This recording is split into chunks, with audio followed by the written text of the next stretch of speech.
자, 여러분, 연휴 기간에 냈던 학습 과제에 대한 정답과 해설 시작하겠습니다. 자, 먼저 1번 문제부터 보겠습니다. 다음은 어떤 관점에 대한 설명인가? 자, 제시문을 읽어보시면 알겠지만 눈치 빠른 친구들은 이 문제 정답이 바로 2번 공간적 관점이란 것을 쉽게 눈치챌 수가 있을 거예요. 공간적 관점은 현상이 나타나는 어떤 위치나 장소, 그 다음에 어떤 현상이 나타나는 분포 패턴, 혹은 어떻게 이동하는지, 그 다음에 지역 간에 발생하는 네트워크 같이 이런 공간적 맥락을 살펴보는 것입니다. 고등학교에서 우리가 배우는 과목 중에서는 지리 과목이 여기에 해당한다고 볼 수 있겠죠. 자, 다시 제시문으로 돌아가서 특정 지역의 문화를 이야기해서 자연환경이라든지 인문환경을 살펴보는 것, 그 다음에 댐 건설로 인한 주변의 환경 변화를 탐구하는 것, 그 다음에 어떤 여러 지역을 비교 분석하는 것, 공통적으로 어떤 공간에 관한 관심을 표현한 것이라고 볼 수 있겠죠. 그래서 이 5가지 답지 중에는 공간적 관점이 가장 정답이 가깝다고 볼 수 있겠습니다. 그래서 1번의 문제 정답은 2번이라고 하시면 되겠습니다. 2번 문제도 마찬가지로 관점에 관한 설명입니다. 이 문제도 읽어보면 쉽게 답을 찾을 수 있는데요. 자, 바로 등장하죠. 시간 속에서 인간과 사회는 어떻게 변화해 왔는가? 우리가 사는 세계는 오타가 있었네요. 앞으로 어떻게 변할 것인가? 현재의 문제를 해결하는 데 참고할 만한 과거의 사례에는 무엇이 있는가?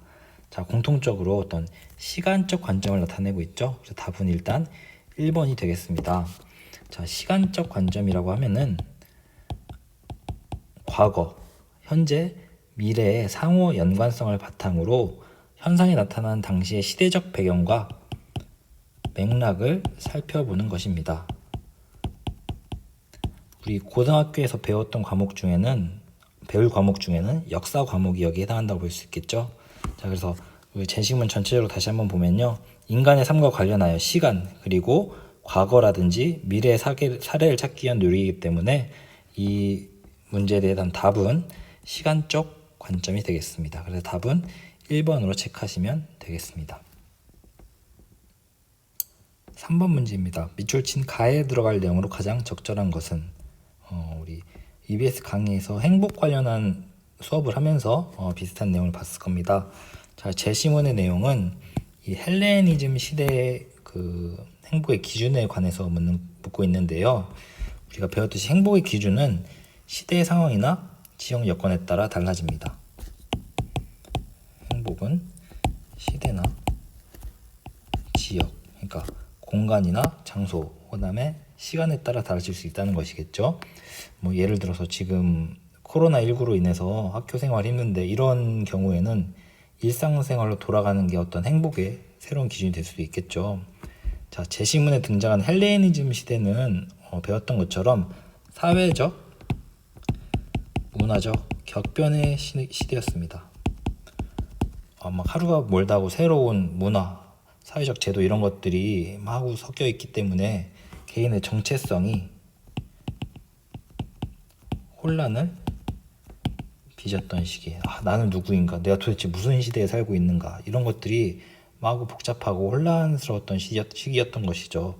자, 그러면 이 답지 5가지 중에서는 어떤 게 답에 가장 가까울까요? 네, 맞습니다. 답은 1번이 되겠죠.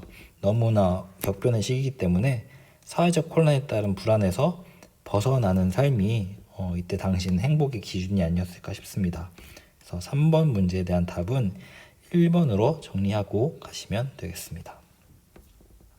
자, 4번째 문제입니다. 자, 밑줄 친 기억의 사례로 적절한 내용. 좀 전 3번 문제와 마찬가지로 행복의 기준에 관해서 묻고 있는데요. 밑줄 친 기억을 보면은 자, 인문 환경이 행복의 기준에 영향을 미친다는 것입니다. 자, 그럼 우리가 인문 환경이라는 것의 뜻을 알면 되겠는데요. 이제 크게 환경이 우리가 강의에서 배웠겠지만 자연 환경과 인문 환경으로 나뉩니다. 이제 자연환경은 자연계의 질서에 의해서 자연스럽게 만들어진 환경, 우리 주변 따지자면 산, 강 이런 것들이 되겠고요.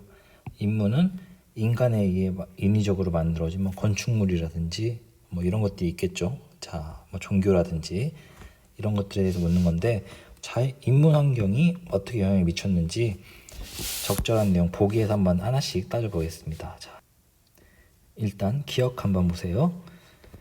자, 건조한 사막에서 깨끗한 물을 얻고자 한다. 이 건조한 기후, 이것은 우리가 앞에 했던 자연 인문 환경 중에 당연히 자연 환경에 해당되겠죠. 그죠? 그렇기 때문에 기억은 인문 환경을 묻는 이 문제는 적절한 답이 아닐 것 같습니다. 니은 내전 지역에서 정치적 안정과 평화를 추구한다. 이 전쟁 상태란 거는 우리 자연계 질서에서 자연스럽게 일어난 것이 아니라 인간이 만들어낸 상황이겠죠. 그죠? 그렇기 때문에 니은 인문 환경에 해당합니다. 그래서 니은은 맞는 답지가 될 것 같고요. 디귿 종교적 전통이 강한 지역에서 교리를 따르고자 한다. 이 종교도 마찬가지로 인간이 만들어낸 하나의 사상인 것, 문화죠. 그죠? 그렇기 때문에 이것도 인문 환경에 해당합니다. 리을 고산지대에 비가 오면 산사태가 나지 않기를 기원한다. 이 고산지대란 거는 우리 여러분 자연과학 시간에 배웠겠지만은 우리 자연계의 질서에 의해서 기후, 지형 이런 것들이 생겨나면서 높은 산지가 만들어진 거죠. 그렇기 때문에 이것은 자연 환경에 해당되는 답지입니다. 그래서 기억 리을을 걸러내면 남는 답은 니은 디귿이 되겠죠. 그래서 4번 문제의 정답은 3번이 되겠습니다. 자, 5번 문제. 다음 제시문 속에서 개와 늑대가 강조하는 행복의 조건으로 가장 적절한 것을 찾는 문제입니다. 이제 행복의 조건은 우리가 앞서 봤던 것처럼 환경마다도 다양하지만 개인마다도 차이가 있겠죠. 그죠? 똑같은 환경이라고 다 모든 똑같은 사람들이 똑같은 이유로 행복을 얻진 않을 테니까 개인적인 요소도 상당히 강하다는 거죠. 그래서 여기 제시문에서는 개인마다 행복의 조건이 다양할 수 있음을 개와 늑대에 비유해서 암시하고 있습니다. 게시문 내용을 보면요, 개는 그냥 먹고 자는 걱정 없이 주인에게 사랑을 받으면은 굉장히 행복을 느끼고 있습니다. 늑대의 경우는 약간 다르죠. 자기는 굶어도 좋으니까는 자유롭게 살고 싶다. 그러니까 자유가 자신의 행복의 기준이라고 말을 하고 있는 것이죠. 그죠? 그래서 이거와 비슷한 맥락을 담고 있는 답지를 찾으면 되겠습니다. 자, 이 답지 중에는 2번을 한번 보세요. 자, 개.